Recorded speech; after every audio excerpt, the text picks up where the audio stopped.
Assalamualaikum warahmatullahi wabarakatuh. Perkenalkan, nama saya Daeng Novel Fijatullah. Saya mahasiswa Fakultas Hukum Kelas Internasional Universitas Syahkuala. Saat ini, saya sedang mengambil mata kuliah eksternal Hukum Kawasan dan Perbandingan Hukum di Universitas Indonesia. Di kesempatan kali ini, saya akan berbagi informasi mengenai negara Federasi Rusia atau lebih dikenal dengan Rusia. Rusia merupakan salah satu negara terbesar di dunia, beribu kota di Moskow dengan luas wilayah lebih dari 17 juta kilometer persegi dengan jumlah penduduk lebih dari 146 juta jiwa yang membentang luas di sebelah timur Eropa dan utara Asia. Yang pertama, kekuasaan di negara Rusia. Kekuasaan negara di Federasi Rusia akan dilaksanakan berdasarkan pembagiannya menjadi otoritas legislatif, eksekutif, dan yudikatif. Badan legislatif, eksekutif, dan otoritas peradilan harus independen.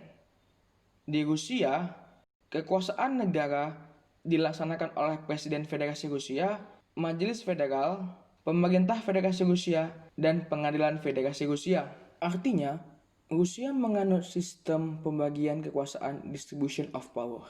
Yang kedua, kehidupan masyarakat di negara Rusia.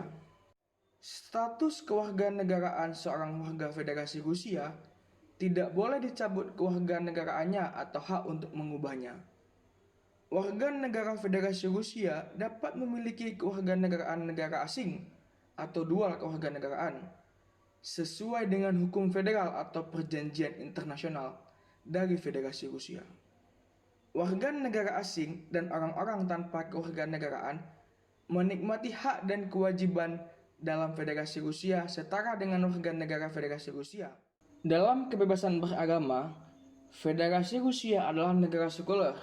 Tidak ada agama yang bisa didirikan sebagai agama negara atau sebagai kewajiban. Asosiasi keagamaan harus terpisah dari negara dan harus sederajat sama dengan hukum. Namun, setiap orang dijamin kebebasan hati nuraninya dan beragama, termasuk haknya untuk menganut agama apapun secara individu atau kolektif, atau tidak menganut agama apapun, dan bebas untuk memilih, memiliki, dan menyebarkan agama dan keyakinan lain. Namun pada faktanya, agama Kristen Ortodok adalah agama yang paling dominan di Rusia yang membentuk sekitar 70% dari jumlah penduduk. Yang ketiga, kebebasan di negara Rusia. Hak atas privasi.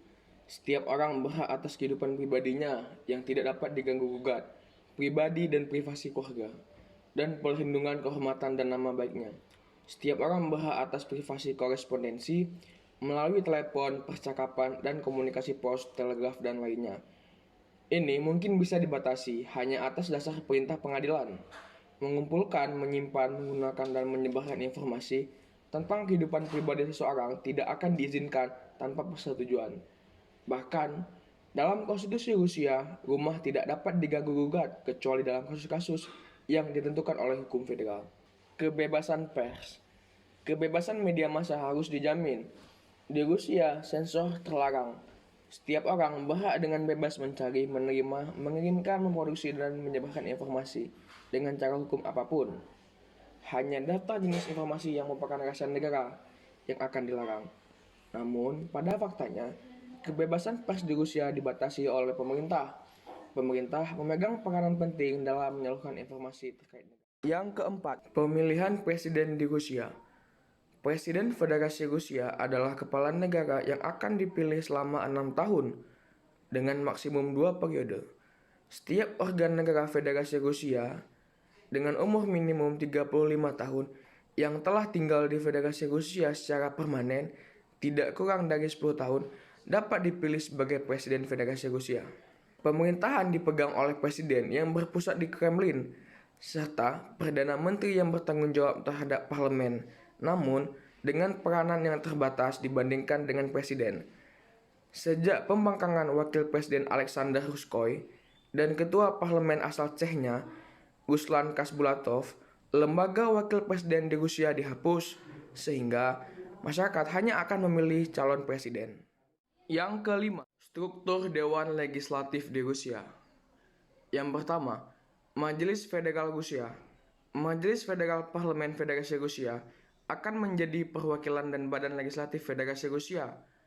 Majelis Federal terdiri dari dua kamar atau bikameral, Dewan Federasi dan State Duma. Dewan Federasi terdiri dari dua wakil dari masing-masing entitas konstituen Federasi Rusia, satu dari legislatif dan satu lagi dari badan eksekutif pemerintah negara bagian. Di Rusia, entitas konstituen Federasi Rusia adalah kumpulan-kumpulan negara yang membentuk Federasi Rusia. State Duma atau Duma Negara. Duma Negara terdiri dari 450 deputi. Duma Negara akan dipilih untuk masa jabatan 5 tahun dengan pemilihan voting paralel. Setiap warga negara Federasi Rusia yang telah mencapai usia 21 tahun dan memiliki hak untuk berpartisipasi dalam pemilihan dapat dipilih sebagai Duma Negara. State Duma sama dengan Dewan Perwakilan Rakyat di Indonesia, namun State Duma sebagai majelis rendah di Rusia. Council of Federation atau Dewan Federasi sebagai majelis tinggi di Rusia. Dewan Federasi terdiri dari dua wakil dari masing-masing entitas konstituen Federasi Rusia. Satu dari legislatif dan satu dari badan eksekutif pemerintah negara bagian. Berbeda dengan Duma Negara dan badan legislatif provinsi di seluruh Rusia, dewan ini tidak dipilih secara langsung, tetapi dipilih oleh politisi teritorial, yang dalam beberapa hal menyerupai struktur Senat Amerika Serikat sebelum amandemen ke-17 pada tahun 1913. Yang keenam, kekuasaan yudikatif di Rusia terdiri dari Mahkamah Konstitusi, Mahkamah Agung, dan Mahkamah Arbitrase. Mahkamah Konstitusi Federasi Rusia terdiri dari 19 hakim. Mahkamah Konstitusi Federasi Rusia menyelesaikan perselisihan wewenang yang pertama antara badan-badan pemerintah negara bagian federal. Yang kedua, antara badan-badan pemerintah negara bagian Federasi Rusia dan negara bagian badan pemerintah entitas konstituen Federasi Rusia. Yang ketiga, antara badan pemerintah negara bagian yang lebih tinggi dari entitas konstituen Federasi Rusia. Mahkamah Agung Federasi Rusia menjadi badan peradilan tertinggi untuk kasus perdata, pidana, administrasi, dan lainnya di bawah yurisdiksi umum pengadilan. Mahkamah Arbitrase. Mahkamah Arbitrase tertinggi Federasi Rusia sebagai peradilan tertinggi untuk menyelesaikan sengketa ekonomi dan kasus lain yang diperiksa melalui arbitrase pengadilan. Sama dengan kekuasaan Mahkamah Agung, kekuasaan Mahkamah Arbitrase juga dapat melakukan pengawasan yudisial atas kegiatan mereka dalam proses peradilan. Yang ketujuh, pemilihan hakim dan jaksa agung di Rusia. Hakim Mahkamah Konstitusi, Mahkamah Agung, dan Mahkamah Arbitrase tertinggi Federasi Rusia ditunjuk oleh Dewan Federasi atas pencalonan oleh Presiden Federasi Rusia. Pemilihan jaksa agung. Pemilihan jaksa agung di Rusia diangkat dan diberhentikan oleh Dewan Federasi atas usul Presiden Federasi Rusia.